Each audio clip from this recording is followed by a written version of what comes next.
నమస్తే అండి. నేను మీ Veeraiah Chowdary, golden agritech YouTube channel.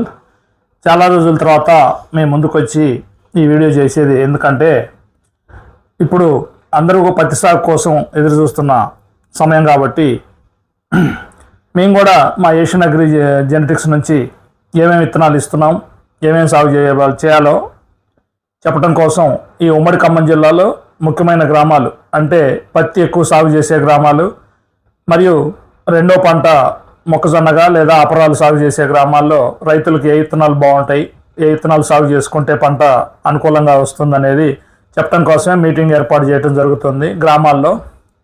అయితే ముఖ్యంగా మేము రైతులతో సమావేశం అయినప్పుడు రైతు సోదరులకు మేము వివరించి చెప్పే విషయాలు ఏంటంటే మేము చెప్పే విషయాలు ఏ విత్తనాలు ఏ భూముల్లో సూట్ అవుతాయో, ఏ రకాలు ఎంచుకుంటే మంచిదో, అధిక దిగుబడులు కావాలంటే ఏ విత్తనాలు ఎంచుకోవాలో అనేది కొద్దిగా క్లియర్గా మా విత్తనాల లక్షణాల గురించి, ఏ విత్తనాలు ఏ నేలకు సూట్ అవుతాయో వాటి ముఖ్య అనుకూలంగా ఉంటాయి అనేది వాళ్ళకి వివరిస్తున్నాం. కాబట్టి గ్రామాల్లో అదే విషయాల్ని మా గోల్డెన్ అగ్రిటెక్ యూట్యూబ్ ఛానల్ సబ్స్క్రైబర్లకు కూడా, మా సబ్స్క్రైబర్లు అందరూ రైతు సోదరులే కాబట్టి వాళ్ళకు కూడా వివరించడం కోసం ఈ వీడియో చేస్తున్నాను. అయితే ఈ వీడియో చివరి వరకు చూస్తే మీకు పూర్తిగా నేను చెప్పిన విషయాలు మీకు కొద్దిగా అర్థమవుతాయి. కాబట్టి స్కిప్ కొట్టకుండా వీడియో పూర్తి వరకు చూడండి చివరి వరకు. గోల్డెన్ అగ్రిటెక్ ఛానల్ని చూస్తూ సబ్స్క్రైబ్ చేయని వాడు కొత్త వారు ఉంటే కూడా నా ఛానల్ని సబ్స్క్రైబ్ చేసి నాకు కొంచెం సపోర్ట్ చేయండి. ఇప్పటివరకు నా ఛానల్ని చూస్తూ లైకులు ఇస్తూ ఛానల్ని ఆదరిస్తున్న ప్రతి ఒక్క రైతు బిడ్డలకి, రైతు సోదరులకి, అలాగే మిగతా వారికి మన అగ్రి ఫీల్డ్ సంబంధం ఉన్న నా ఛానల్ని ఆదరిస్తున్న ప్రతి ఒక్కరికి పేరు పేరున ధన్యవాదాలు, కృతజ్ఞతలు. ఇక అసలు విషయానికి వస్తే, ఇంతకుముందు వీడియోలోనే మేము చెప్పినట్టుగా తేలిక భూములు, వర్షాధారంపై ఆధారపడి సాగు చేసే ఎర్రజక్క నేలలు, పత్తి సాగు చేసే రైతులందరికీ కూడా మన ఏషియన్ అగ్రి నుంచి ఇచ్చే సింధు, అలాగే సంధ్యా గోల్డ్, అలాగే మరో కంపెనీ అయిన ఫార్చ్యూన్ హైబ్రిడ్ సీడ్స్ నుంచి వింధ్య అనే రకాలు, ఇవన్నీ మీ అందరికీ చిరపరిచితమే. ఈ రకాలని మళ్ళీ మేము ఎందుకు చెప్పదలుచుకున్నామంటే, ఈ రకాలు సాగు చేసుకున్నట్లయితే మీరు రెండో పంటగా మొక్కజొన్న కానీ ఏదైనా అపరాలు కానీ సాగు చేసుకోవటానికి తొందరగా చేతికొచ్చే రకాలు కాబట్టి, పంట చేతికొచ్చే రకాలు కాబట్టి ఈ అద్భుతమైన దిగుబడులు వస్తాయి. ఈ మూడు రకాలు కూడా సింధు, సంధ్యా గోల్డ్, అలాగే ఫార్చ్యూన్ కంపెనీ నుంచి వింధ్య అధిక దిగుబడులు సాధించవచ్చు. ఇవి తక్కువ రోజుల్లో తొందరగా మీ చేతికి వచ్చి రెండో పంట వేసుకోవడానికి అనుకూలమైన రకాలు కాబట్టి, అలాగే ఈ మూడు రకాలు సాగు చేస్తే కూడా రైతు సోదరులు కలిగే లాభాలు, వాటి గురించి కొంచెం వివరంగా చెప్పదలుచుకున్నాం.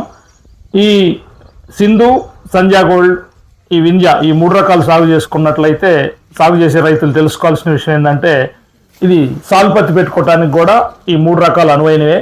సాలు పత్తి ఎందుకు పెట్టాలంటే, రైతులకి ఇంతవరకు కూడా చాలామంది ఎకరానికి 2 ప్యాకెట్లు సరిపోతాయి మాకు అని చెప్తున్నారు మేము గ్రామాల్లోకి వెళ్ళినప్పుడు. కాదండి, ఈ 3 స్వల్పకాలిక రకాలని ఇవి ఈ 3x1 పద్ధతిలో, అంటే సాలుకి సాలుకి మధ్యలో 3 అడుగులు, మొక్కకి మొక్కకి మధ్యలో 1 అడుగు, ఈ నిష్పత్తిలో కనుక ఈ 3 రకాలని సాగు చేసుకున్నట్లయితే ఎకరానికి మీరు జనరల్గా వేసే 2 ప్యాకెట్లు కాకుండా 3 ప్యాకెట్లు సీడ్ అవసరం అవుతుంది. ఈ 3 ప్యాకెట్లు సీడ్ పెట్టుకున్నప్పుడు మొక్కల శాతం కూడా పెరుగుతుంది. ఆల్రెడీ గవర్నమెంట్ కూడా, సెంట్రల్ గవర్నమెంట్ కూడా అధిక సాంద్రత పద్ధతిలో సాగు చేసుకోమని పత్తి రైతులను ప్రోత్సహిస్తుంది ఎన్నో పథకాలు పెట్టి. కాబట్టి మనం అధిక ఐడెన్సిటీ కూడా ఇంకా కాకుండా క్లోజర్ స్పేసింగ్ అంటాం దీన్ని. అధిక సాంద్రత పద్ధతి అంటే జనరల్గా మీరు 2 ప్యాకెట్లు పెట్టుకున్న రైతులకి 9,000 చిల్లర మొక్కలు వస్తాయి. అలాగే ఇప్పుడు మేము చెప్పే పద్ధతిలో 3x1 పద్ధతిలో 3 ప్యాకెట్లు వస్తాయి ఎకరానికి. అవి సీడ్ అవసరం అవుతాయి 3 ప్యాకెట్లు. ఈ 3 ప్యాకెట్లు సీడ్ పెట్టుకున్నప్పుడు ఎకరానికి సుమారుగా 14,520 మొక్కలు వస్తాయి. కాబట్టి దిగుబడి కూడా అధిక దిగుబడి వస్తుంది. 3x పద్ధతిలో సాగు చేసుకున్న రైతులు దీంట్లో ఈ 3 రకాలు మన ఏషియన్ అగ్రి నుంచి సింధు, సంధ్యా గోల్డ్, అలాగే ఫార్చ్యూన్ హైబ్రిడ్ సీడ్స్ నుంచి వింధ్య, ఈ 3 రకాలు సాగు చేసుకున్న రైతులకు విజ్ఞప్తి చేసేది ఏంటంటే, 3 ప్యాకెట్లు సాగు చేయాలంటే ఆ భూముల్లో కొంచెం తేలిక భూములై, ఇసుక నేలలు, వర్షాధారం మీద వేసే రైతులు, అలాగే రెండో పంట సాగు చేసుకోవాలనుకున్న రైతులు మాత్రం ఈ 3 రకాలని సాగు చేసుకోవచ్చు. ఇవి ఏంటంటే స్వల్పకాలిక రకాలు కాబట్టి వీటిలో ఈ 3 రకాలు కూడా అద్భుతమైన దిగుబడి వచ్చి మీకు రెండో పంట వేసుకోవడానికి ఎటువంటి అభ్యంతరం లేకుండా మీకు నవంబర్ నెల ఆఖరికి డిసెంబర్ మొదటి వారాల కల్లా మీకు పంట పూర్తిగా మీ చేతికి వచ్చేసి మొక్కజొన్న కానీ పెసలు కానీ మినువులు కానీ ఏదైనా రబీ పంట ఏదైనా సాగు చేసుకోవచ్చు. అలాగే ఈ 3x1 పద్ధతిలో సాగు చేసుకున్నట్లయితే అధిక వర్షాలు పడ్డప్పుడు కింది కాయలు కుళ్ళిపోవటం, మొక్కలు చనిపోవటం, ఇలా వర్షాలు ఎక్కువ నీళ్లు నిలబడటం కానీ జరిగినప్పుడు ఈ ఈ ఉపద్రవాలు వచ్చాయి, మా పత్తి ఆగమవుద్దని కొంతమంది సందేహం కలగవచ్చు. కానీ అలా జరగకుండా ఉండాలంటే ఈ 3x1 పద్ధతిలో సాగు చేసిన రైతులు 40-45 రోజులు పంట మొలిసిన తర్వాత దాని వయసు వచ్చినప్పుడు చమత్కార్ అనే మందును ఒక 50 ml ఎకరానికి, అంటే లీటర్ నీటిలో 1 ml చమత్కార్ మందును కలిపి ఎన్ని ట్యాంకులు పడితే అన్ని ట్యాంకులు చిన్నప్పుడు మొక్కలకి లీటర్ నీటికి 1 ml చొప్పున కలిపి పిచికారీ చేసుకోవాలి.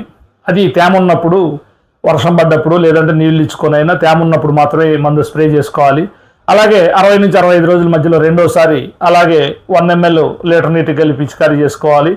మూడోసారి 80-85 రోజుల మధ్యలో మూడోసారి కూడా మళ్ళీ నేలలో పదును చూసి తేమను చూసి అప్పుడే స్ప్రే చేసుకున్నట్టయితే ఇది మీకు మొక్కలు విచ్చలవిడిగా కొమ్మలు ఎడుబడతాడు పాయలు అడ్డంగా పోకుండా మన అడ్డగోలు పెరుగుదల లేకుండా మన తోటగడ్డలు బలమైన భూములు ఉన్నప్పుడు అవి విపరీతంగా చెట్టు పెరిగిపోతూ ఉంటుంది. ఈ చమత్కార్ మందుని నేను చెప్పిన వ్యవధిలో 40-45 రోజులకు ఒకసారి, 60-65 రోజులకు రెండోసారి, 80-85 రోజుల మధ్యలో మూడోసారి, ఇట్లా ఈ చమత్కార్ మందుని కొట్టడం వల్ల కలిగే లాభం ఏంటంటే చెట్టు అవసరం లేని పెరుగుదలను ఆపేసి క్రమబద్ధీకరిస్తుంది. చెట్టుని పూర్తిగా నిలువుగా పెరిగిపోకుండా కాయలు కాసే కొమ్మల మధ్యలో దూరం తగ్గించి దగ్గర కొమ్మలు వచ్చేలాగా, అలాగే ఆ కొమ్మలకు వచ్చే కాయల్ని కూడా కాయల మధ్యలో దూరం తగ్గించేసి బాగా కాయలు ఎక్కువ రావడానికి అవకాశం ఉంటుంది, క్రమబద్ధీకరిస్తుంది అన్నమాట ఈ చమత్కార్ మందుని. దయచేసి ఈ అధిక వర్షాలు ఉన్నప్పుడు ఈ అపోహలు వదిలేసి ఈ చెట్టు ఆగమైద్దామనే బాధలు మర్చిపోయి ఈ చమత్కార్ మందుని 3 సార్లు స్ప్రే చేసుకున్నట్టయితే ఈ 3 రకాల విత్తనాలు 3x1 పద్ధతిలో అధిక సాంద్రతలో సాగు చేసుకుంటే ఎటువంటి ఇబ్బందులు ఉండవు.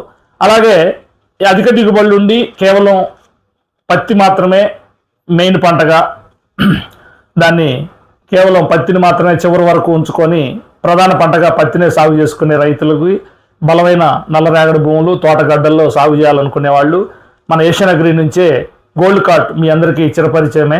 అలాగే సూపర్ బంటి అనే వెరైటీ ఒకటి ఉంది.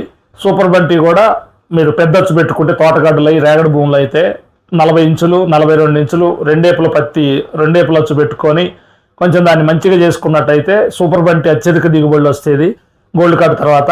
కాకపోతే గోల్డ్ కార్ట్ కాయకి సూపర్ బంటి కాయకి కొంచెం సుమారు కుడియాడంగా ఉంటాయి. చిన్న కాయ వచ్చిందని కొంచెం ఆందోళన చెందుతారు, కానీ దిగుబడి వచ్చేటప్పటికి గోల్డ్ కార్ట్ మాదిరిగానే అధిక దిగుబడి వస్తుంది.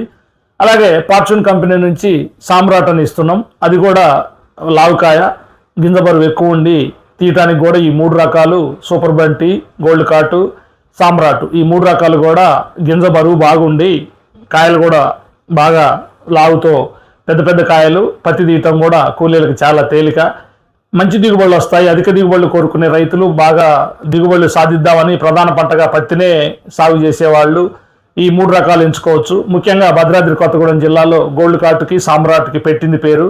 అలాగే ఓన్లీ ఖమ్మం జిల్లాలో సూపర్ బంటి బాగా అత్యధికంగా సాగు చేస్తున్నారు. ఇది రెండో పంట వేసుకోవడానికి కూడా సూపర్ బంటి అవకాశం ఉంది. ఈ రెండేపులు పత్తి పెట్టుకొని తోటగడ్డల్లో రేగడి భూముల్లో బలమైన నీటి వసతి కలిగిన భూముల్లో పెద్దచ్చు పెట్టుకుంటే సూపర్ బంటి కూడా అత్యధిక దిగుబడి వస్తుంది.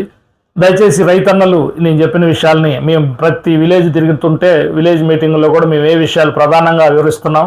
కాబట్టి రైతు సోదరులు పత్తి సాగు చేసుకునే రైతులు మీ నేల స్వభావాన్ని బట్టి మీ భూమి ఏ విత్తనాలు సూట్ అవుతాయో మేము క్లుప్తంగా వివరించి చెప్తున్నాం. కాబట్టి తేలికపాటి భూములు రెండో పంట సాగు చేసుకునే రైతులు మళ్ళీ చెప్తున్నాను, తేలికపాటి భూములు ఇసుక నేలలు రెండో పంట సాగు చేసుకునే అవకాశం ఉన్న రైతులు ప్రతి ఒక్కళ్ళు కూడా వింధ్య సింధు ఈ రకాల సంజాగోల్డ్ ఈ 3 రకాలను సాగు చేసుకోవచ్చు. ఎవరైతే ప్రధాన పంటగా పత్తినే సాగు చేసుకునే రైతులు గోల్డ్ కార్టు సామ్రాట్ సాగు చేసుకోవచ్చు. అలాగే రెండో పంట అవకాశం ఉన్న రైతులైనా పర్వాలేదు అనుకొని తోటగడ్డలు రేగడి భూములు నీటి వసతి కలిగిన భూములు ఉన్నోళ్ళు అయితే సూపర్ బంటిని ముఖ్యంగా ఈ సూపర్ బంటిని సాగు చేసుకునే వాళ్ళు పెద్దచ్చు పెట్టుకోవాలి. ఈ అధిక దిగుబడులు వచ్చే విత్తనాలు కనీసం మినిమం 3 అడుగులు రెండేపులు అచ్చు పెట్టుకునేటట్టయితే మొక్కల శాతం తగ్గినా కానీ కాయల సంఖ్య ఎక్కువ ఉంటుంది కాబట్టి తూకం ఎక్కువ వస్తుంది, కాయలు ఎక్కువ సంఖ్యలో ఏపుగా చెట్టు పెరిగి అధిక కొమ్మలు వస్తాయి. కాబట్టి ఈ 3 రకాలని ప్రధాన పంటగా పత్తి పండించే రైతులు సాగు చేసుకోవచ్చు. దయచేసి ఈ విషయాల్ని మళ్ళీ గమనించి మీ నేల స్వభావాన్ని బట్టి మీ నేలకి ఈ చెప్పిన విషయాల్లో ఏ విత్తనాలు సూట్ అవుతాయో దయచేసి అర్థం చేసుకొని మీరు తగిన విత్తనాలు మీ దగ్గరలో ఉన్న డీలర్ దగ్గర కొనుగోలు చేసి అధిక దిగుబడులు సాధిస్తారని మనసారా మిమ్మల్ని ప్రార్థిస్తూ కోరుకుంటూ సెలవు తీసుకుంటున్నాను. మరో వీడియోతో మళ్ళీ మీ ముందుకు వస్తాను. ఇట్లు మీ Veeraiah Chowdary, golden agritech YouTube channel.